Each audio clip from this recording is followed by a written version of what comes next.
नमस्कार, हमारी YouTube channel story सागर पर आप सभी का स्वागत है। आज की हमारी कहानी का शीर्षक है सेवा भावी की कसौटी। एक जगह पर एक स्वामी जी का प्रवचन हो रहा था। अपने प्रवचन में उन्होंने सेवा धर्म की महत्ता पर विस्तार से प्रकाश डाला और अंत में यह निवेदन भी किया कि जो इस राह पर चलने के इच्छुक हो वह मेरे कार्य में सहयोगी हो सकते हैं। सभा विसर्जन के समय दो व्यक्तियों ने आगे बढ़कर अपने नाम लिखवाए। स्वामी जी ने उसी समय दूसरे दिन आने का आदेश दिया। सभा का विसर्जन हो गया। दूसरे दिन सड़क के किनारे एक महिला खड़ी थी। पास में घास का भारी ढेर किसी राहगीर की प्रतीक्षा कर रही थी कि कोई आए और उसका बोझा उठवा दे। एक आदमी आया। महिला ने अनुनय विनय की, पर उसने उपेक्षा की दृष्टि से देखा और बोला, अभी मेरे पास समय नहीं है, मैं बहुत ही महत्वपूर्ण कार्य करने को जा रहा हूँ। इतना कह वह आगे बढ़ गया। थोड़ी ही दूर पर एक बैलगाड़ी दलदल में फंसी खड़ी थी। गाड़ीवान बैलों पर डंडे बरसा रहा था, पर बैल एक कदम भी आगे न बढ़ पा रहे थे। गाड़ीवान ने कहा, भैया आज तो मैं मुसीबत में फंस गया हूँ, मेरी थोड़ी सहायता कर दो। राहगीर बोला, मैं इससे भी बड़ी सेवा करने स्वामी जी के पास जा रहा हूँ, फिर बिना इस कीचड़ में घुसे धक्का देना भी संभव नहीं है, अतः अपने कपड़े को कौन खराब करे।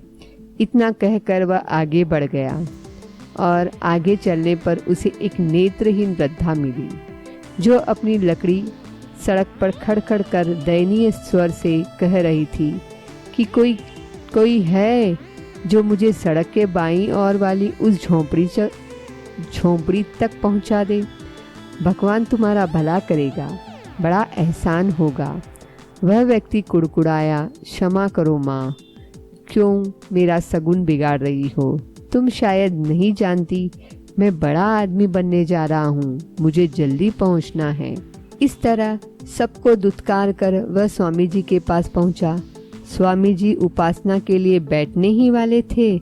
उसके आने पर वह रुक गए। उन्होंने पूछा, क्या तुम वही व्यक्ति हो जिसने कल की सभा में मेरे निवेदन पर समाज सेवा का व्रत लिया था और महान बनने की इच्छा व्यक्त की थी? जी हाँ।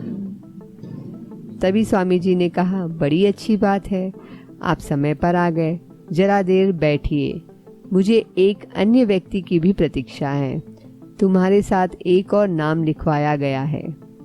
जिस व्यक्ति को समय का मूल्य नहीं मालूम वह अपने जीवन में क्या कर सकता है, उस पहले आगंतुक ने हंसते हुए कहा। स्वामी जी उसके व्यंग को समझ गए थे, फिर भी वह थोड़ी देर और प्रतीक्षा करना चाहते थे। इतने में ही दूसरा व्यक्ति भी आ गया। उसके कपड़े कीचड़ में सने हुए थे, सांस फूल रही थी। आते ही प्रणाम कर स्वामी जी से बोला, कृपा कर क्षमा करे, मुझे आने में देर हो गई। मैं घर से तो समय पर निकला था, पर रास्ते में एक बोझा उठवाने में, एक बैलगाड़ी की गाड़ी को कीचड़ से बाहर निकालने में तथा एक नेत्रहीन वृद्धा को उसकी झोंपड़ी तक पहुंचाने में कुछ समय लग गया और पूर्व निर्धारित समय पर आपकी सेवा में उपस्थित न हो सका। स्वामी जी ने मुस्कुराते हुए प्रथम आगंतुक से कहा, दोनों की राह एक ही थी, पर तुम्हें सेवा के जो अवसर मिले उनकी अवहेलना कर यहाँ चले आए। तुम अपना निर्णय स्वयं ही कर लो। क्या सेवा कार्य में मुझे सहयोग प्रदान कर सकोगे? जिस व्यक्ति ने सेवा के अवसर को खो दिया वह भला क्या उत्तर देगा।